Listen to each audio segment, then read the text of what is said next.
alacremente, lontano dai riflettori su queste ipotesi.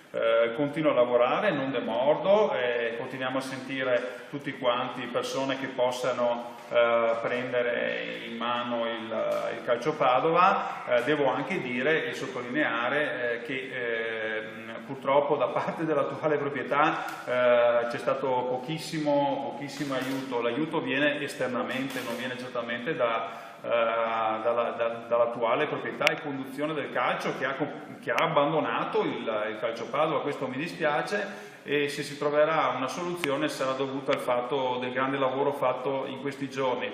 Io spero e auspico che si trovi. Se non dovesse essere così, si ripartirà da dove si può ripartire e lo si farà tutti quanti insieme. Ecco, quindi la situazione non è ancora fluida, aspettiamo nelle prossime ore. Io sono fiducioso e il sottoscritto e tutti gli altri stanno continuando a lavorare per trovare una soluzione. Grande invece, grave responsabilità dalla parte dell'attuale conduzione. Risulta anche lei però che sarà Cestaro a ripianare, cioè ma, la squadra di ma io non ho titolo per dire chi e come. Io ho parlato con Cestaro, come ho parlato con molti altri imprenditori insomma, del padovano e non, che sono disponibilissimi. Il tema è sempre quello relativo ai conti, cioè se c'è chiarezza nei conti ovviamente gli imprenditori sono disposti a dare una disponibilità. Senza chiarezza sui conti posso capire che qualcuno non voglia entrare in situazioni che